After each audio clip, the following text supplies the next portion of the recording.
Hello, my dear aspirants. Today I am here again with another very important topic, and that is sentence improvement. And today I am going to solve 50 questions based on sentence improvements. So without wasting any time, just let's go through the direction. Select the most appropriate option to substitute the bold segment in the given sentence. If no substitution is required, select no improvement. अब इसमें हमें क्या करना है, ये जो पूरा sentence है, सपोज ये क्वेश्चन नंबर 1 है, इस question number 1 is a sentence. इसमें जो रेड लेटर्ड पार्ट है वुड बी, यहाँ पर वुड बी है, द रिपोर्ट है, इसमें गलती हो सकती है, इसमें गलती नहीं भी हो सकती है। अगर यह पार्ट गलत है तो ऑप्शन में से चुनना है आपको, और जो ऑप्शन इसको सब्स्टिट्यूट करेगा वो ऑप्शन आपका आंसर होगा। If there is no error, if no improvement is required, your option is no improvement. Right? Understand? Now let's start.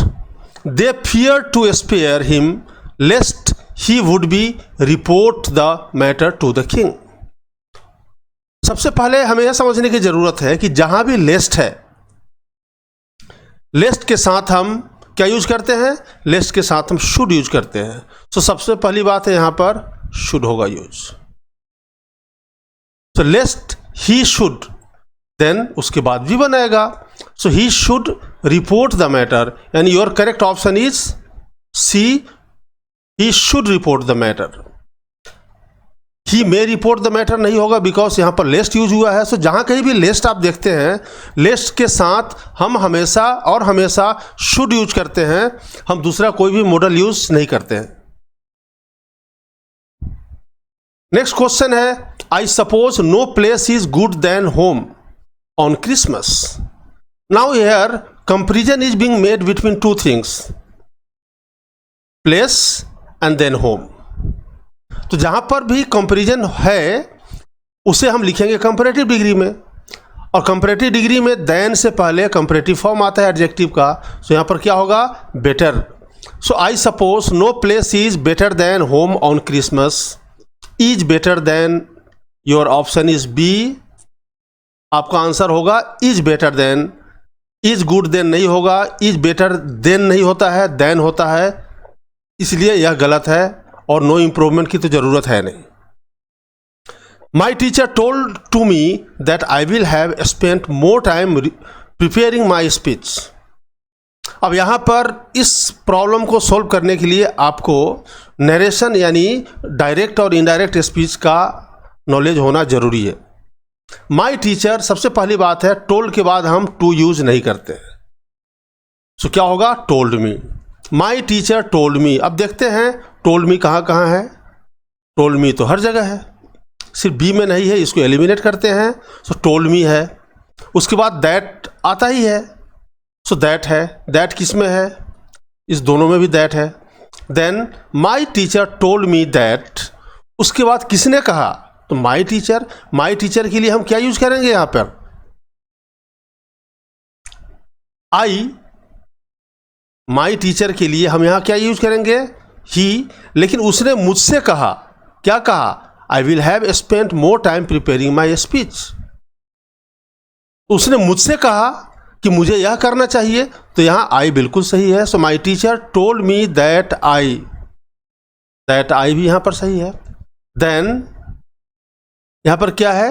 Have spent, तो क्या होगा? आई शुड हैव स्पेंट। मुझे ये करना चाहिए था, मुझे वो करना चाहिए था, मुझे वहां जाना चाहिए था, I should have gone there.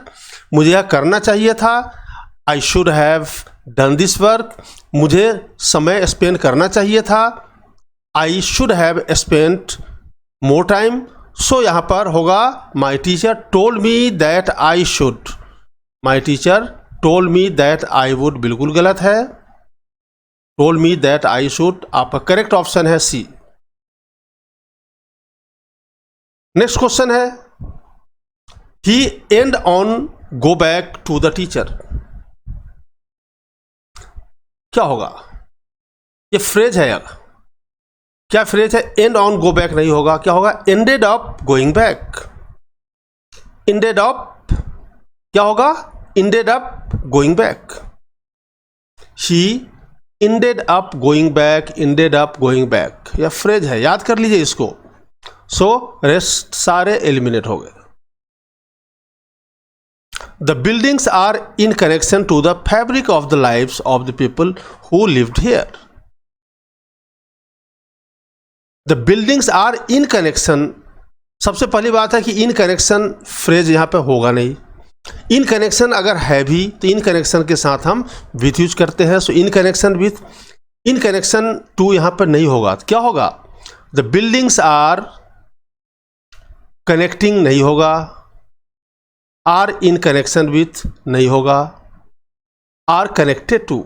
सो यहाँ होगा the buildings are connected to, यानी टू को भी रेड पार्ट होना चाहिए था. सो आपका ऑप्शन है are connected to. The buildings are connected to the fabric of the lifes. Buildings का संबंध मुझसे है. The buildings are connected to me. The buildings are connected to the lifes of the people.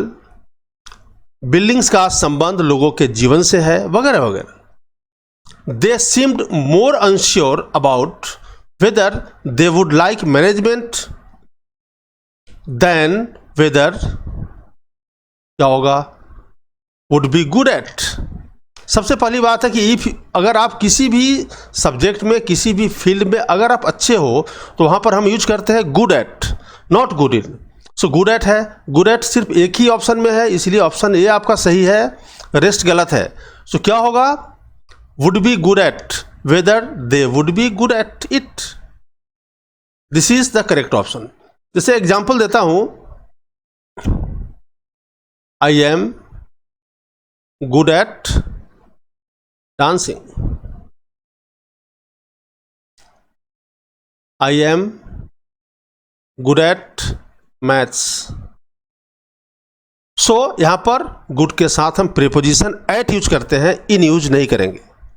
This matter is too important to being left. यहां जो removal of to आपने सीखा होगा, TOO2 और आगे TO2. सो यहां पर है, एक दो एग्जाम्पल पे देता हूं.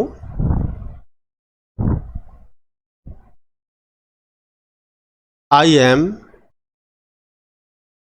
too strong to defeat him. I am too strong to defeat him.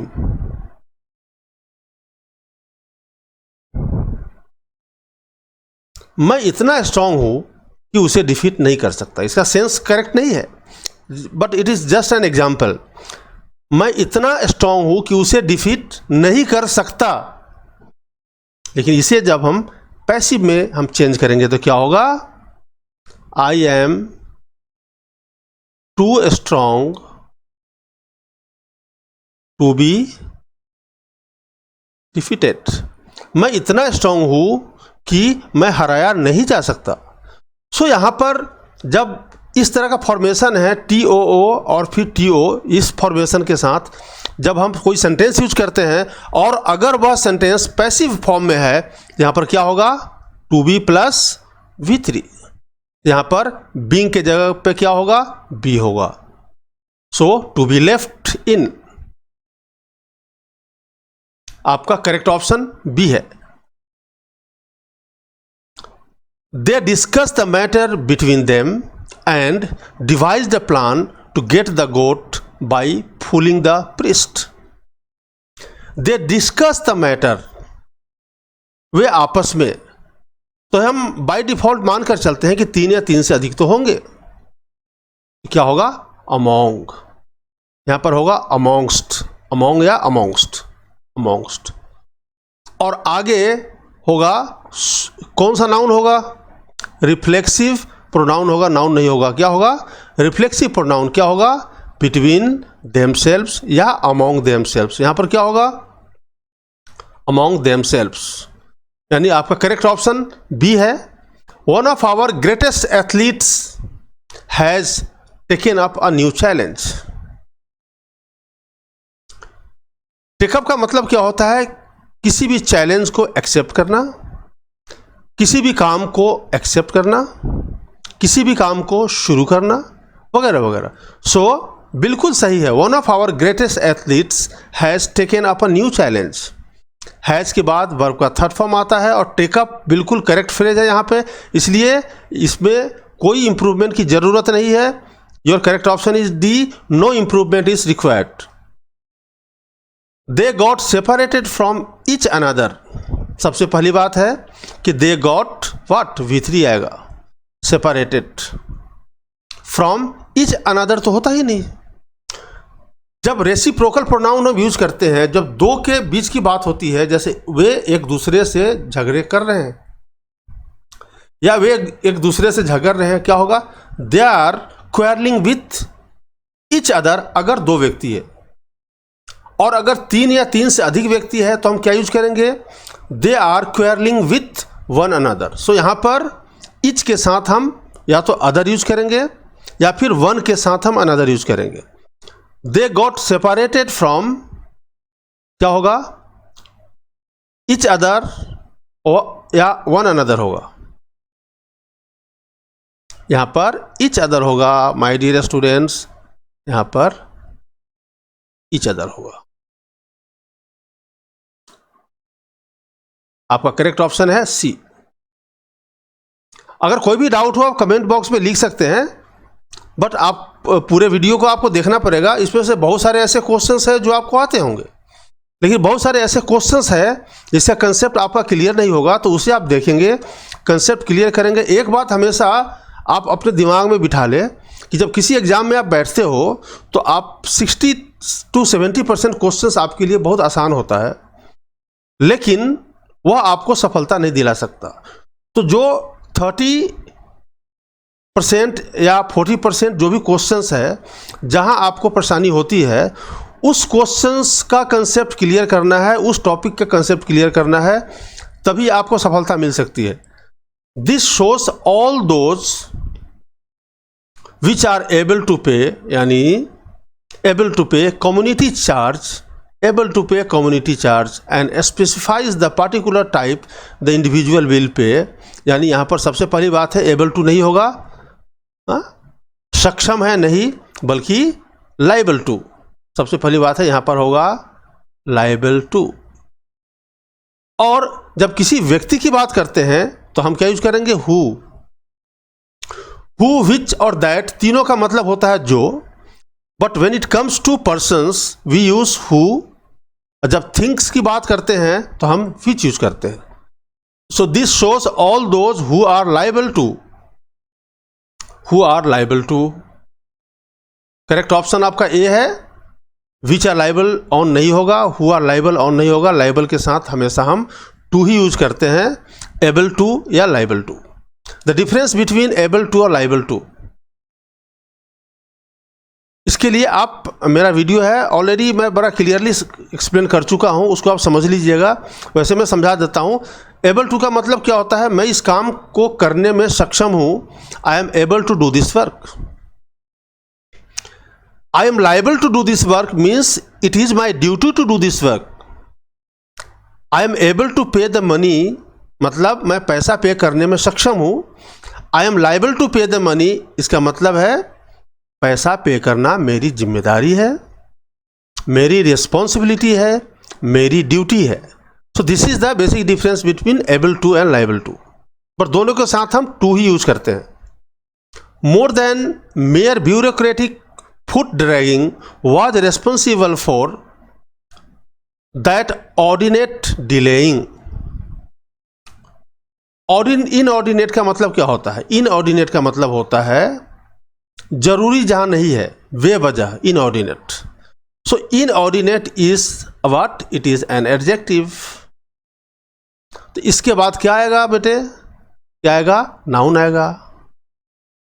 So delay noun भी है और यह वर्ब का भी काम करता है। सो यहां पर डिलेइंग की जगह पे क्या होगा? डिले होगा।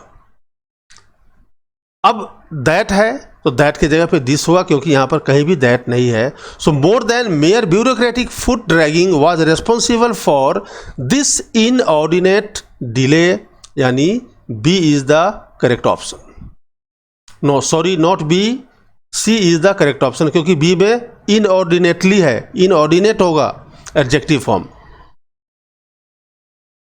नेक्स्ट है more people attend old firm matches than by anyone of those two national broadsheet newspapers combined.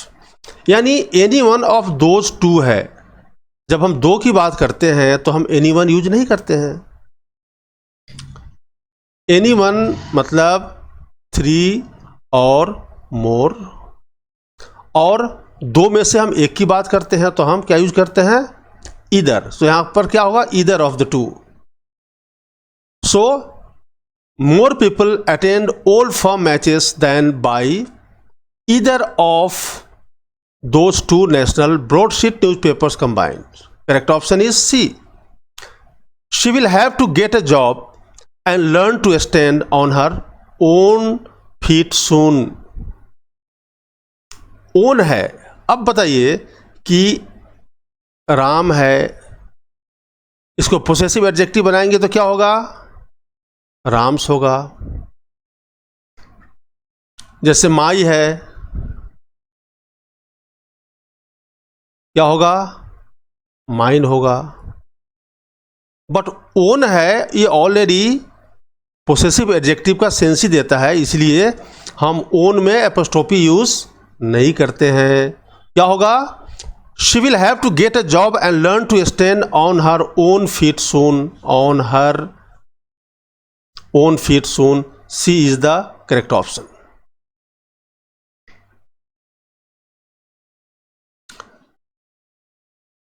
Prior than the 19th century, सबसे पहली बात है कि प्रायर के साथ हम टू यूज करते हैं, देन यूज नहीं करते.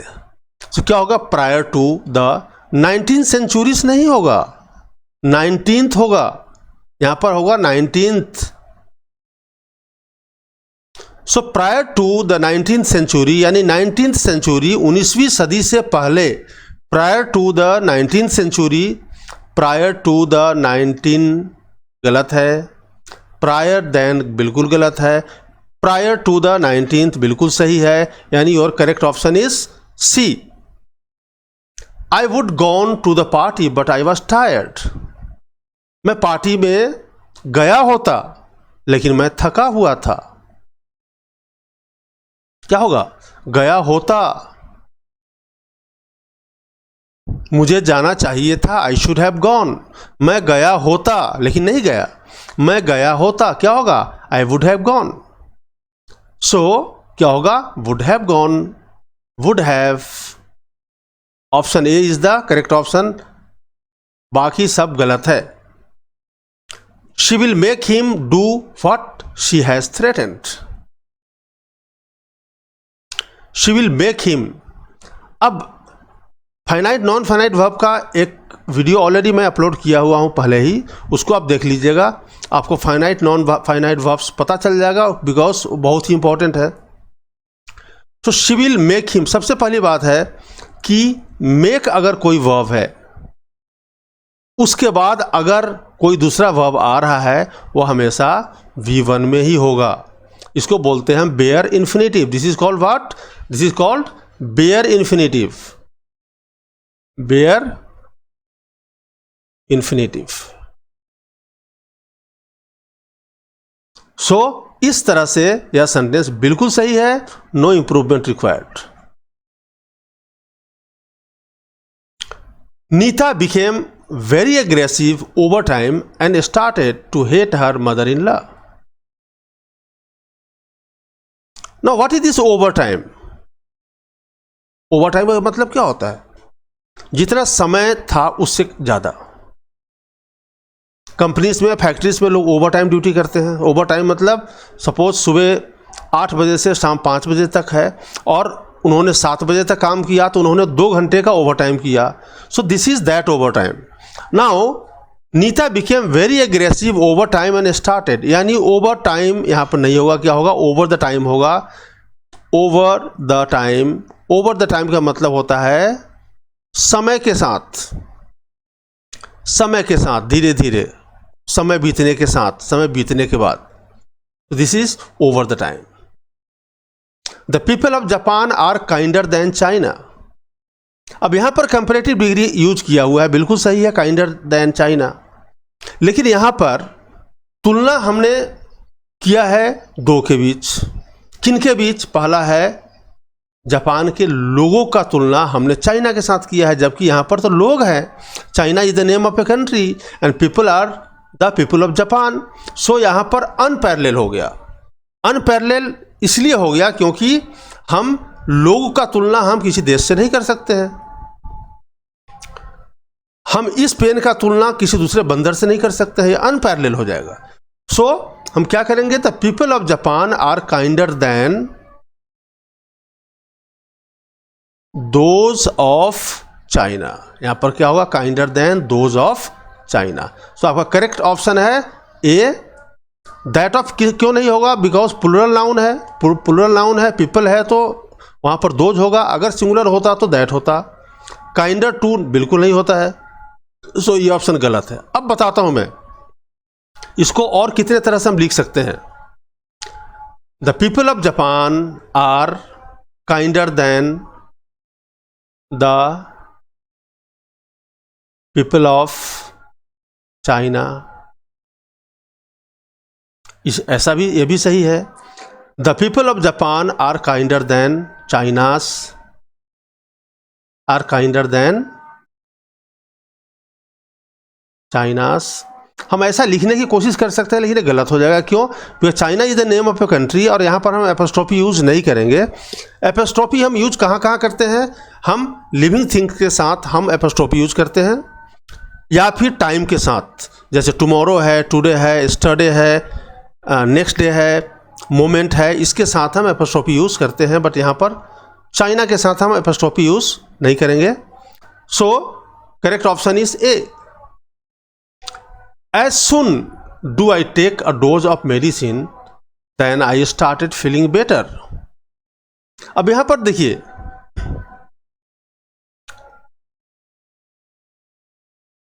as soon as यह एक कंपाउंड कंजंक्शन है। No sooner than, यानी नो सूनर के बाद में यहां पर गैप होता है। यह एक कोरिलेटिव कंजंक्शन है। सो एज सुनर तो होता ही नहीं है। सबसे पहले बात है कि एज सुन एज आई होता है, but as soon as I अगर हम यहाँ पर यूज करते हैं तो क्या यहाँ पर यहाँ देन आएगा? नहीं आएगा। सो पहले से यहाँ देन है, यानी कोरिलेटिव कंजंक्शन का अगर एक पार्ट देन है, यानी सेकेंड पार्ट देन है, तो फर्स्ट पार्ट क्या होगा? नो सूनर ही होगा। और चूंकि यह पास्ट टेंस की बात हो रही है तो क्या होगा? No sooner did I take a dose of medicine, then I started feeling better. Correct option is B. If the room was been bright, I would have been able to study. Conditional एक part है grammar में, एक conditional part है। Conditional part में अगर आपको पता होगा तो ठीक है, नहीं पता है तो प्लेलिस्ट में कंडीशनल देख लीजिएगा। और conditional is a very important part of grammar और इसका नॉलेज होना ही चाहिए, क्योंकि किसी भी कॉम्पिटिटिव एग्जाम में 1 से 2 क्वेश्चंस कंडीशनल पे आते ही हैं। सो कंडीशनल में 3 तरह के कंडीशन मैंने पढ़ाया हुआ है। पहला कंडीशन है डाउटफुल कंडीशन, दूसरा कंडीशन है हाइपोथेटिकल और थर्ड कंडीशन है अनफुलफिल्ड कंडीशन, यानी बीते हुए समय में पास्ट टेंस में कोई काम पूरा नहीं हुआ किसी वजह से। तो क्या है? If the room was been bright I would have, क्या होगा? If the room had been brighter I would have been able to study. अगर रूम ब्राइटर होता तो मैं पढ़ाई करने में सक्षम होता, but the room was not brighter. So यहां पर करेक्ट ऑप्शन क्या है? बी है। B is the correct option. If the room had been brighter, I would have been able to study. अगर मैं कड़ी मेहनत किया होता तो पास कर गया होता, if I had worked hard I would have passed. अगर मैं कड़ी मेहनत किया होता तो पास कर गया होता। या फिर क्या हम क्या लिख सकते हैं, अगर मैं मेहनती होता, if I had been laborious. Same formation, यहां पर भी सेम फॉर्मेशन है, had been brighter, had been laborious, यानी ब्राइटर यह भी एडजेक्टिव है, लेबोरियस भी एडजेक्टिव है। सो यह कंडीशनल सेंटेंस पे आधारित है और इसका करेक्ट आंसर है P. Toad was walking off the road when they caught up with him.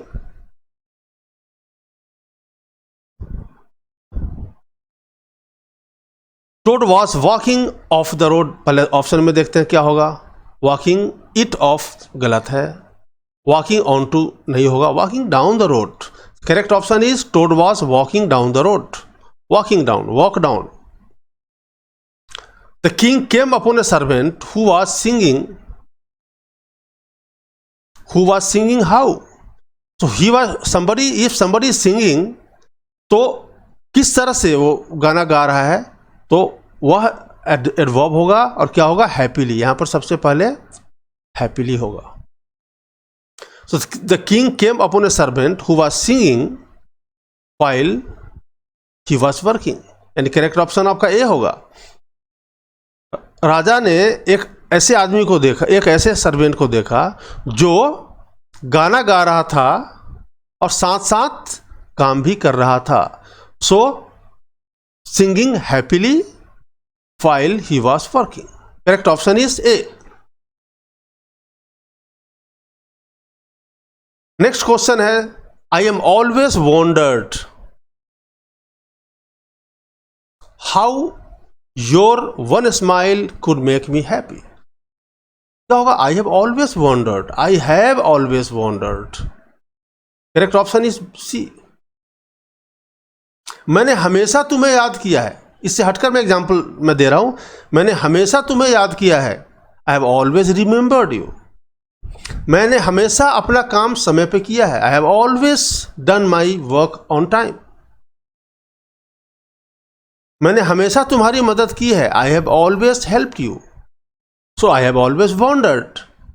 Correct. Next, at that time there were a few.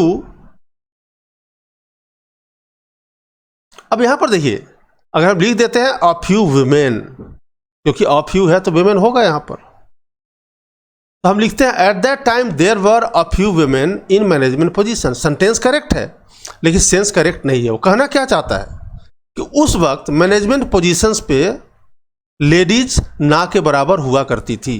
तो ना के बराबर के लिए हम क्या यूज करेंगे, सिर्फ फ्यू यूज करेंगे, अ फ्यू नहीं। अ फ्यू का मतलब होता है थोड़े और फ्यू का मतलब होता है ना के बराबर। से क्या होगा, at that time there were few women, few women यानी बी होगा। चूंकि फ्यू, अ फ्यू या द फ्यू के बाद हमेशा हम नाउन प्लूरल हम यूज करते हैं, इसलिए सेंस चाहे जो भी हो, ना के बराबर सेंस है, इसके बावजूद भी हम वुमेन ही यूज करेंगे, वुमेन यूज नहीं करेंगे, प्लूरल फॉर्म ही यूज करेंगे। तो चलिए आते हैं क्वेश्चन नंबर 26 पे। He was a man of few words except when he mounted the stage to recite his poetry. He was a man of few words होता है, he was a man of few words। man of few words गलत है, इसलिए correct option is B. ये phrase है, इसको याद कर लीजिए, man of few words, he is a man of words, he is a man of few words. I will not start cooking until you have come home. मैंने बताया था कि अंटिल है, अनलेस है, या इफ है, या प्रोवाइडेड है, या फिर प्रोवाइडेड दैट है। ये सारे कंजंक्शंस है और जब हम इनके मदद से दो क्लाउज को जोड़ते हैं तो ये इस पार्ट का जो क्लाउज है वो हमेशा सिंपल प्रेजेंट में होगा। तो क्या होगा? until you come home। Correct option is C, until you come home। I have queued up for too long for shopping coupons। I have queued up for too long for shopping coupons। for too long, for too long, for too long है यानी for और since जहां भी है वह part होगा present perfect continuous. So I have been queuing up. Correct option is B, A नहीं होगा और सी भी नहीं होगा। I know you really wanted that job but you were not hired so it is of no good. देखिए, it is no good,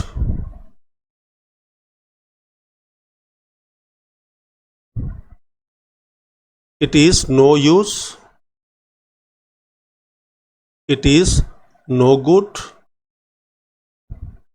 इसको याद कर लीजिए, it is of no use नहीं होता है, इट इज नो गुड नहीं होता है। So it is of no good नहीं होगा, it is of no use तो होगा अगर ये सिंगल क्लाउज है तो। लेकिन अगर हम लिखते हैं it is no use, it is no good, उसके बाद अगर कोई दूसरा क्लाउज आ रहा है, दूसरा फ्रेज आ रहा है तो क्या होगा? V1 प्लस ING आएगा। It is no use crying, it is no good crying.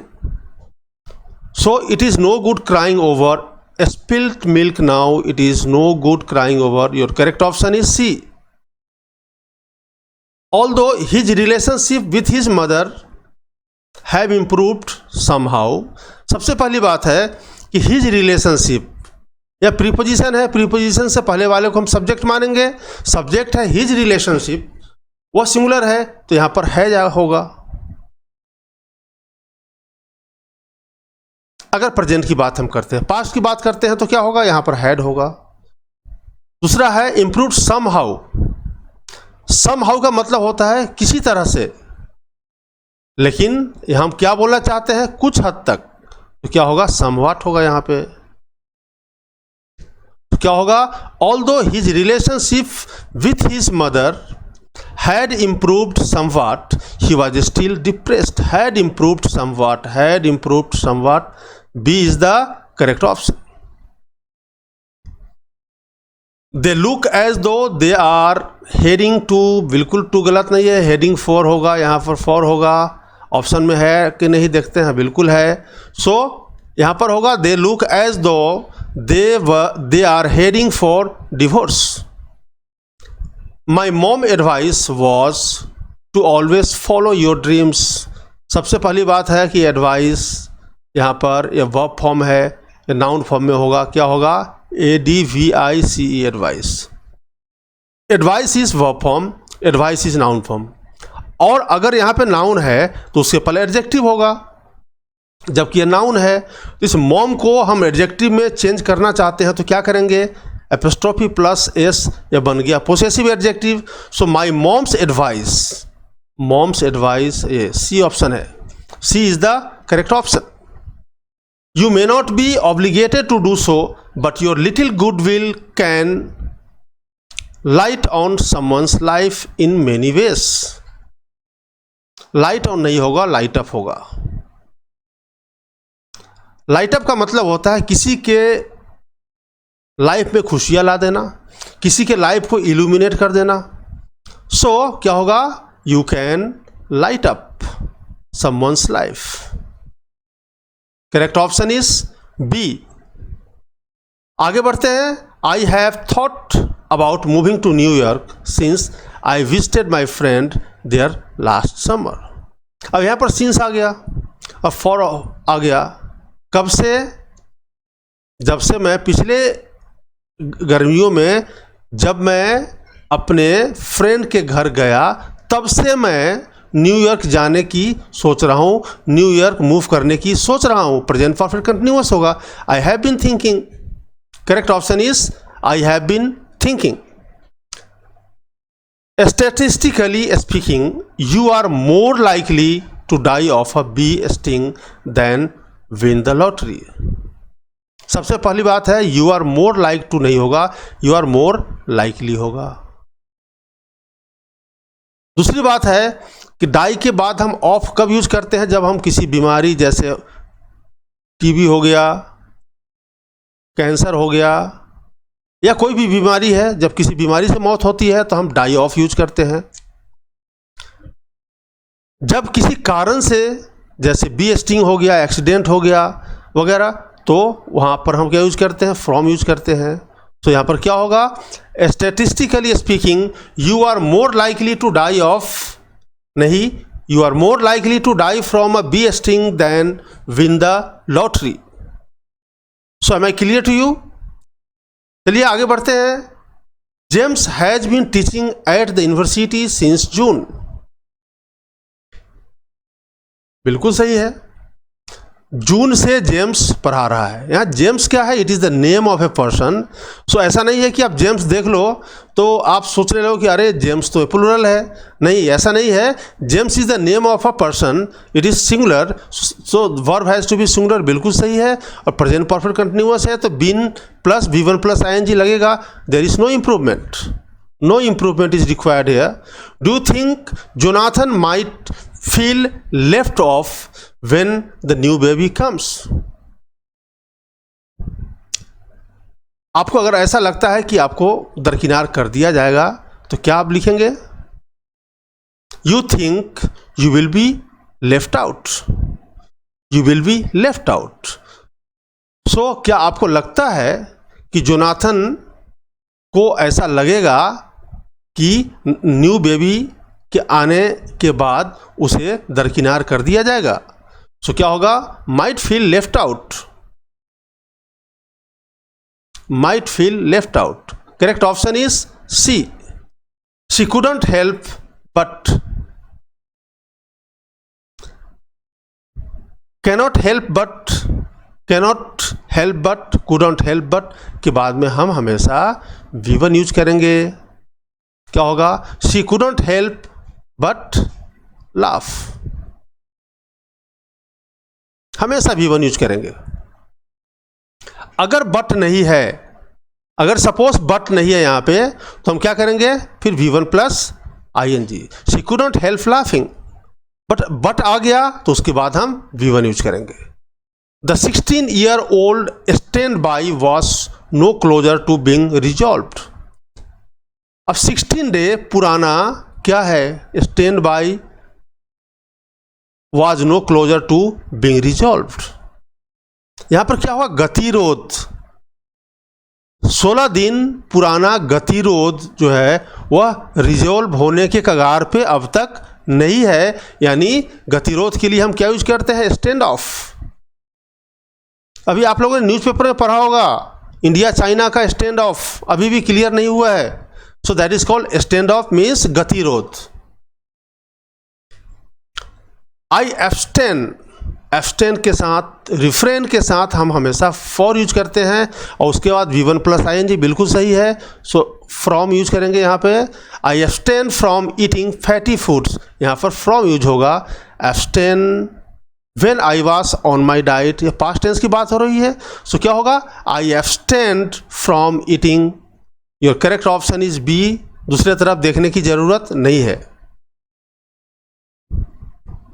You had ऑफेनली, नहीं, ऑफेनली होता ही नहीं, ऑफेन तो ऑलरेडी एडवर्ब है, इसको एडवर्ब नहीं बनाएंगे। Often is adverb, it is what, adverb of frequency. You had often spoken at issues, spoken किसके बारे में, इश्यूज के बारे में, about.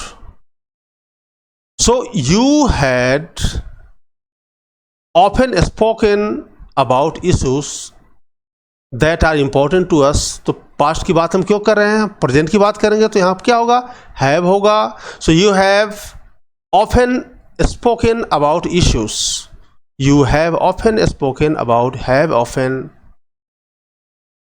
correct option is A। I didn't ask you as I didn't want to। जब negative clause पहले आ गया, मैंने I didn't ask you as I didn't want to, ना ही, उसके बाद अगर हम लिखते हैं ना ही, तो ना ही के लिए हम क्या यूज करेंगे बेटा, नॉर यूज करेंगे, nor. I didn't ask you as I didn't want to, nor do I have the strength to do so. So nor do I have, nor did I have. Past tense की बात हो रही है तो क्या होगा? nor did I have. यहाँ पर do को हम did करेंगे, क्या होगा? nor did I have.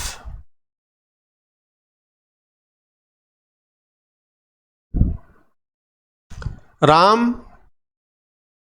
didn't come, और ना ही श्याम, क्या होगा? nor did Shyam.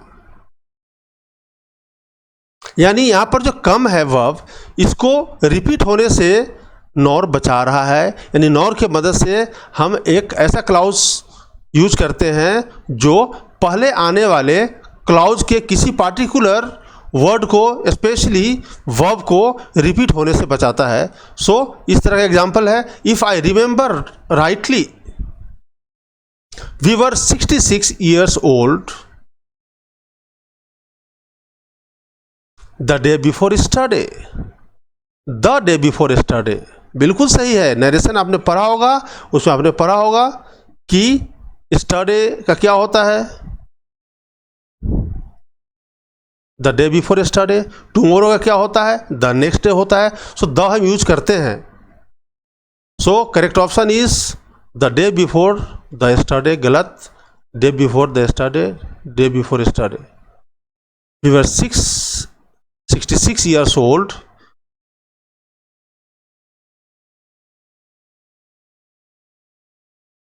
Okay. So यहाँ पर नरेशन नहीं है. यहाँ ऐसा नहीं है कि यहाँ पर yesterday को हमने द डे बिफोर हमने कर दिया है. सो यहाँ पर द नहीं आएगा. यहाँ पर ऑप्शन ए सही है. आई एम ऑलवेज वॉन्डर्ड, क्या होगा? I have always wandered. इस तरह का एक क्वेश्चन मैं ऑलरेडी समझा चुका हूँ. So I have always wondered. Correct option is A. The car driver might have panicked when he saw the buses moving in on both sides. Car driver ने जब देखा कि दो बसों को वह दोनों तरफ से आते हुए जब कार ड्राइवर ने देखा तो वह जरूर पैनिक्ड हो गया होगा. जरूर हो गया होगा. This is strong probability. Must have been, क्या होगा? Must have been. Must have plus V3 होता है. वह जरूर आ गया होगा.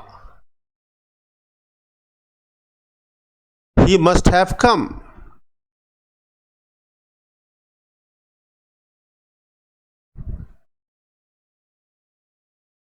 He must have defeated him. और उसे जरूर हरा दिया होगा. अगर हम लिखना चाहते हैं कि वो जरूर हार गया होगा तो क्या लिखेंगे? पैसिव वॉइस हो गया. He must have been defeated. यानी पैसिव में हम बीन यूज करेंगे, जैसा कि यहां पर बीन यूज हुआ है. Must have been. I was just planning to clean the bathroom but I got, क्या होगा? इसका मतलब है I was just planning to clean the bathroom.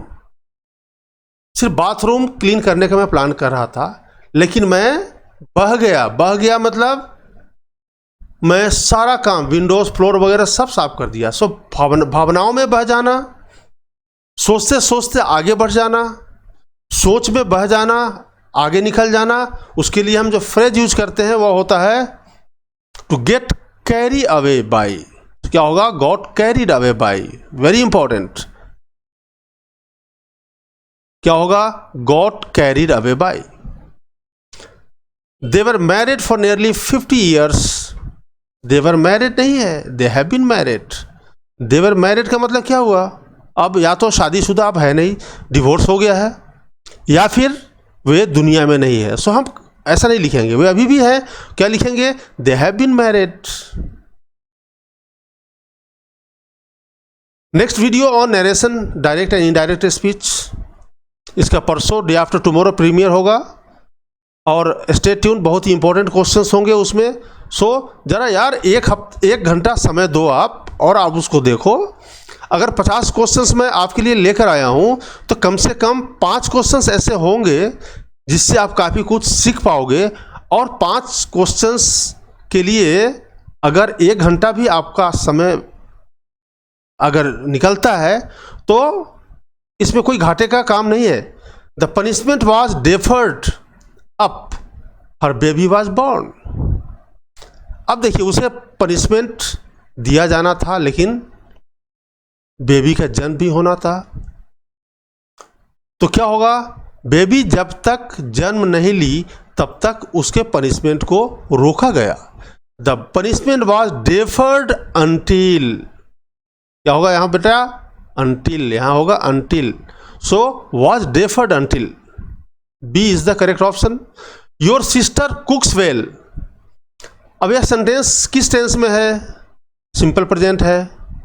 Simple present में हम क्या यूज करते हैं इंट्रोगेटिव के लिए, डू या डज। सब्जेक्ट अगर थर्ड पर्सन सिंगुलर नंबर है जैसे योर सिस्टर, यहाँ पर क्या यूज करेंगे, does, number 1।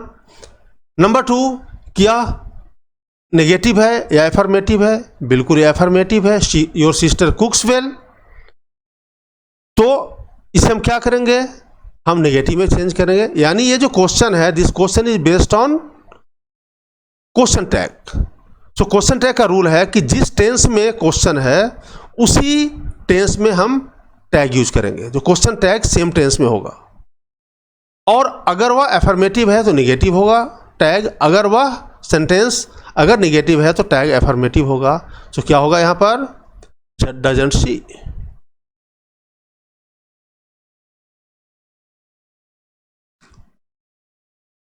Doesn't she, correct option is B.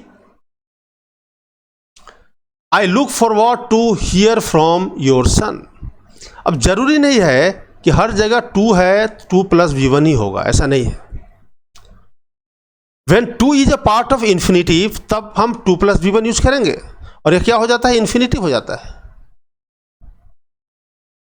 But when 2 is a preposition, when it is a part of a phrasal verb और when it is a part of a phrase, तो हम 2 के बाद V1 + ing use करेंगे। तो क्या होगा, I look forward to hearing from your son. To hearing, I am look forward, I के साथ तो लुक ही होगा, यह गलत है। I am looking forward, forward नहीं है यहाँ पर। फिर क्या होगा option, present continuous, I am looking forward to hearing from your soon. So I am looking forward to hearing from you soon. Now with a view to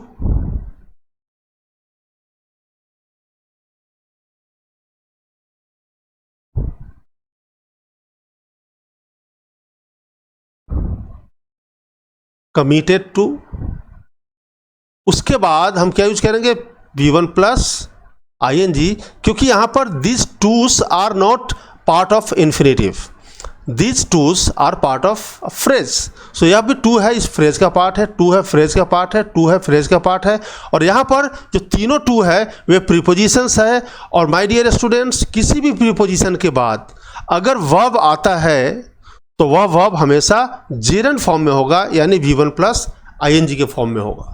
So I have completed 50 questions based on sentence improvement today. So thank you very much. Stay tuned and have a nice time.